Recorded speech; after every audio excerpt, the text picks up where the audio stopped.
ප්‍රෝටෝනය සොයා ගැනීම. දැන් ඉලෙක්ට්‍රෝනය හොයාගත්තා. ඒතකොට ඉලෙක්ට්‍රෝනය හොයාගත්තෙත් අහම්බෙන්. එතකොට ඉලෙක්ට්‍රෝනෙත් එහෙම අහම්බෙන් හොයාගත්තා නම් ප්‍රෝටෝනය හම්බ වෙන්නේත් එහෙම අහම්බෙන්ම තමයි. ඒතකොට ප්‍රෝටෝනය හම්බ වෙන්නේ මෙන්න මේ වගේ ක්‍රියාවලකදී. පොඩක් මෙන්න මෙහෙම බලමු. ඔන්න බලන්න ධන කිරණ ගැන අදහස ගන්න මේක හරියට පොඩක් තේරුම් ගන්න. මේ තියෙන්නේ කැතෝඩයක්. කැතෝඩේ මේ නලයේ මැද හරිය තියෙන්නේ. මේ තියෙන්නේ ඇනෝඩේ. ඔන්න ඔහම තියෙන්නේ. මෙන්න මේ කැතෝඩය දැන් කැතෝඩේ අපි ඔහම ඇඳට මේක මෙන්න මේ වගේ එකක් නේ. දැන් වෘත්තාකාර එකක් කියලා හිතන්නකෝ. මේකෙත් ඇනෝඩේ මෙහෙම තියෙනවා. මේ තියෙන්නේ ඇනෝඩේ. ඊට මේ ඇනෝඩේ ඔහම තියෙනකොට මේ කැතෝඩේ මෙතන ඉඳලා මේ පැත්තට යනවා ඉලෙක්ට්‍රෝන. නැත්තම් කැතෝඩ කිරණ යනවා මේ පැත්තට.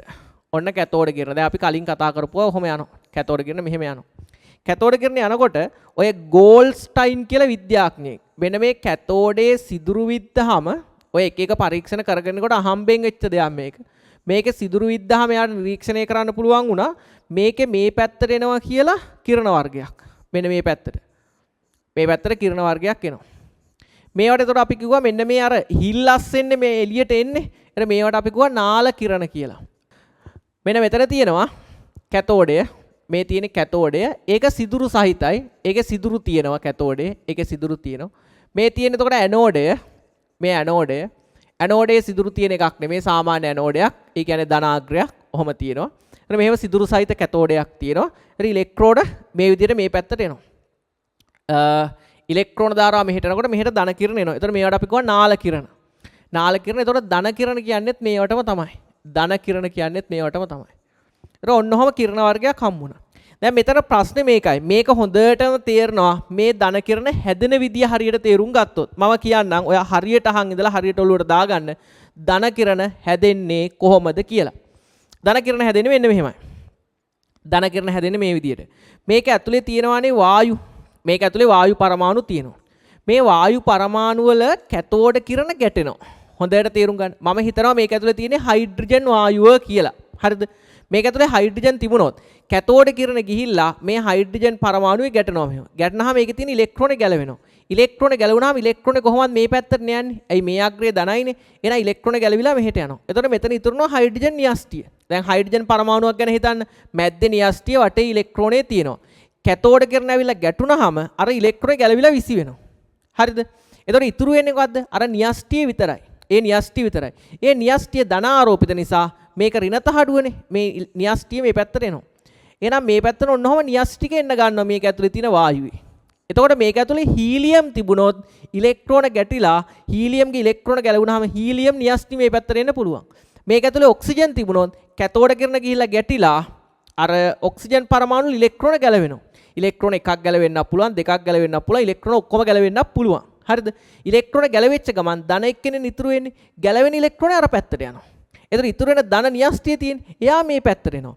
මේකේ හිල් විද්දාම අන්නේ න්‍යෂ්ටික මෙතනින් ගැලවිලා එනවා එළියට. එතකොට මේ ධන කිරණ කියලා කියන්නේ ඇත්තටම කවුද? අර නලයේ ඇතුලේ හිටපු වායුවේ න්‍යෂ්ටිය.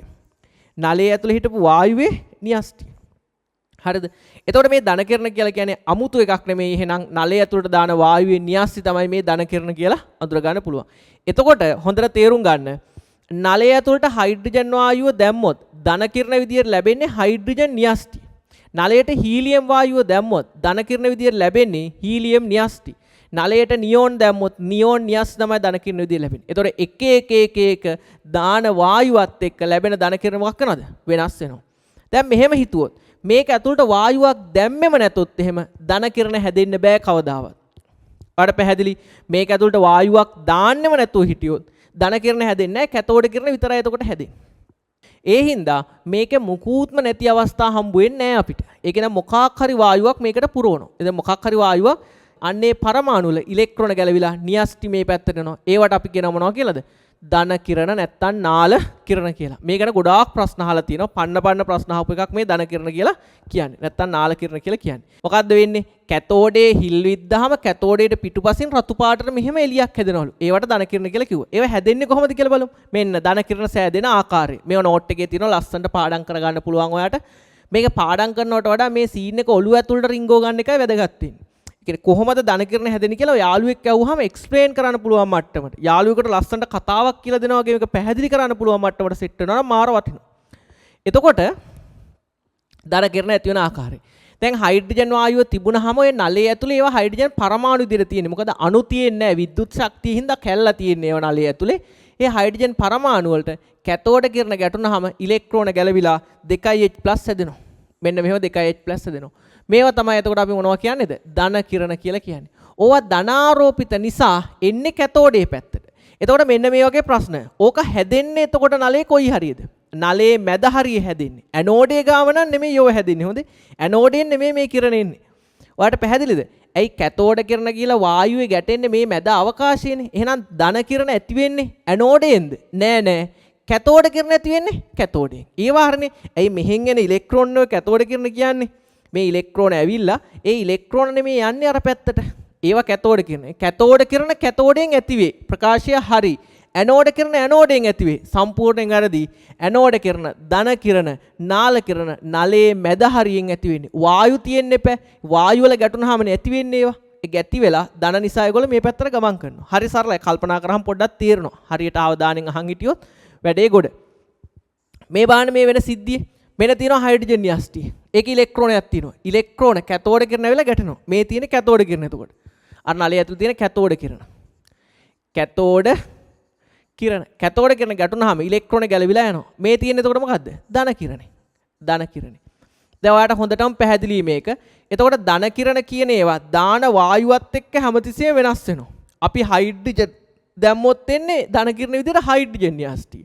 අපි හීලියම් දැම්මොත් හීලියම් න්‍යෂ්ටිය තමයි ධන කිරණ කියන්නේ. අපි නියෝන් දැම්මොත් නියෝන් න්‍යෂ්ටිය තමයි ධන කිරණ කියලා කියන්නේ. පැහැදිලි කාරණාව. හරි. ඊට පස්සේ මෙන්න මේක.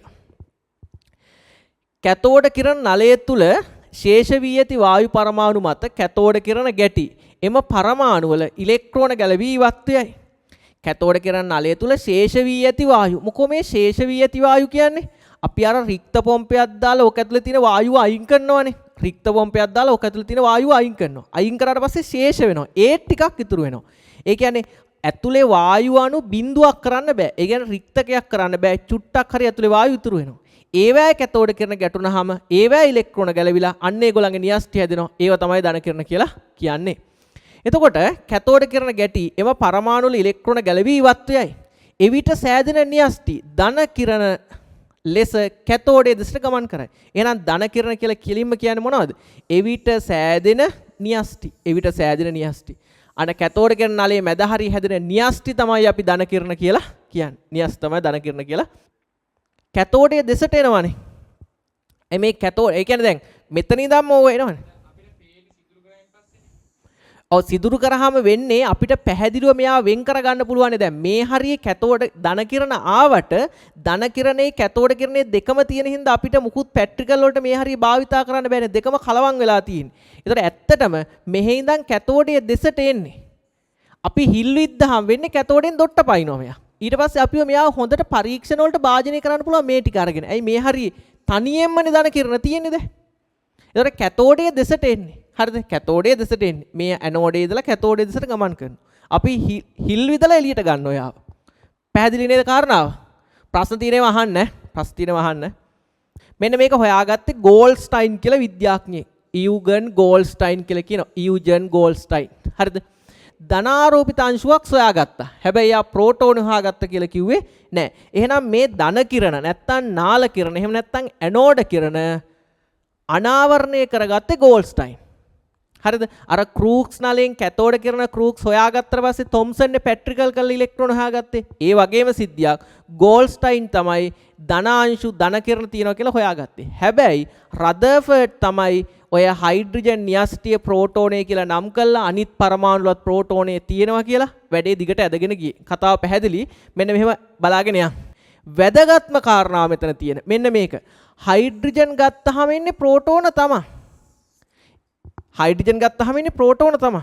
ඇයි හයිඩ්‍රජන් න්‍යෂ්ටිය තියෙන මොකක්ද? ආයි හොඳට බැලුවොත් එහෙම මෙන්න හයිඩ්‍රජන් න්‍යෂ්ටිය. මේ කියන්නේ ප්‍රෝටෝනයක්. වටේ ඉලෙක්ට්‍රෝනේ තියෙන. ඉලෙක්ට්‍රෝනේ ගලවලා දානවා. එහෙනම් මේ තියෙන්නේ ප්‍රෝටෝනයක් විතරයි. හයිඩ්‍රජන් න්‍යෂ්ටි කියන්නේ කියාටද? ප්‍රෝටෝනේ. එතකොට H+ එක කියන එක සම්පූර්ණයෙන් සමාන වෙනව කාටද? ප්‍රෝටෝනයකට. ප්‍රෝටෝන එකට. H+ කියන්නේ ප්‍රෝටෝනයක්. එහෙනම් හයිඩ්‍රජන් න්‍යෂ්ටියක් කියන්නේ ප්‍රෝටෝනයක්. පැහැදිලිනේ කතන්දරේ? හරි. එහෙනම් තව අපි මේක එහාට ගත්තොත් එහෙම මෙන්න මේක පහත් දැක්කන කුමන ප්‍රකාශයේ ප්‍රකාශ සත්‍ය වේද කියලා අහනවා. 2007 46 MCQ එක. කැතෝඩ කිරණ නලයක් තුල පරමාණුවකින් හෝ අණුවකින් ඉලෙක්ට්‍රෝනයක් ඉවත් වූ විට ධන කිරණ සෑදේ. හරිද බලන්න? කැතෝඩ කිරණ නලයක් තුල පරමාණුවකින් හෝ අණුවකින් ඉලෙක්ට්‍රෝනයක් ඉවත් වූ විට ධන කිරණ සෑදේ. හරි. කැතෝඩ කිරණ නලය තුල පරමාණු තියෙන්න පුළුවන්. දැන් හීලියම් වගේ ගත්තොත් පරමාණු. H2 වගේ ගම්මහම අපි හයිඩ්‍රජන් දැම්මහම අණුනේ. ඉතින් ඒ අණු වලත් පරමාණු තියෙන්නේ. අණු හැදෙන්නේ පරමාණු එකතු වෙලානේ. ඒතර ඒවැය තියෙන පරමාණු වල ඉලෙක්ට්‍රෝන ගැලවිලා ධන අයන හැදෙනවා. එහෙනම් අයන වලින් අණු වලින් පුළුවන් පරමාණු වලින් පුළුවන් අයන හැදෙන්න. ඒ අයන ධන කිරණ කියලා කියනවා. එහෙනම් මේක හරියටම හරි. බාහනතොර ධන කිරණ සෑදීම ක්‍රියාවලිය පැහැදිලි කරලා තියෙනවා. ධන කිරණ ගැන හරි අදහසක් ඔළුවේ තිබුණ නැත්නම් මේක හරි කියලා කියන්න බෑ ඔයාලට. පැහැදිලි කාරණාව. හරි. කැතෝඩ කිරණ කැතෝඩයෙන් ජනිත වේ. ඔව්. කැතෝඩ කිරණ කැතෝඩයෙන් තමයි ජනිත වෙන්නේ. කැතෝඩ කිරණ කැතෝඩයෙන් ජනිත වෙන්නේ. ධන කිරණ ඇනෝඩයෙන් ජනිත වේ. පට්ට වැරදි. ධන කිරණ කැතෝඩයෙන් නෙමෙයි ඇනෝඩයෙන් නෙමෙයි ඇති වෙන්නේ. ධන කිරණ කොහෙන්ද ඇති වෙන්නේ? නලයේ මැද හරියෙන් ඇති වෙන්නේ. මම ඔයාලට එක වීඩියෝ එකක් ඇනිමේෂන් එකක් පෙන්නන්නම්. ඒකෙනුත් ඔයාලට පැහැදිලි වෙනවා නලයේ මැද හරිය. දැන් ඔයාලට මේක හිතින් මව ගන්න පුළුවන්.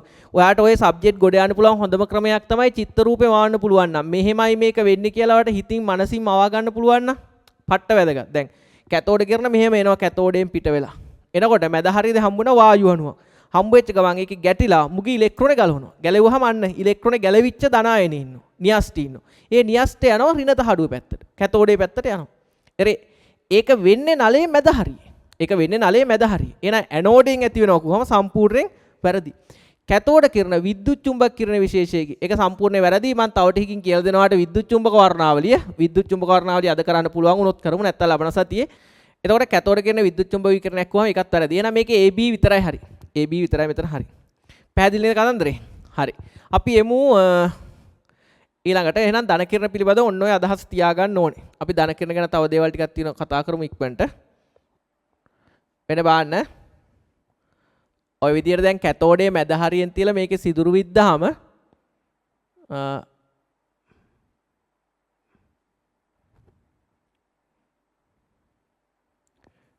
මෙහෙම කැතෝඩ කිරණ මේ පැත්තට යනවා. මේක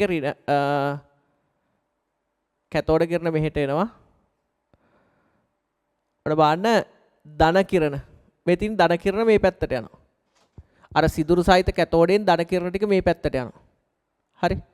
ධන කිරණ ටික මේ පැත්තට යනවා.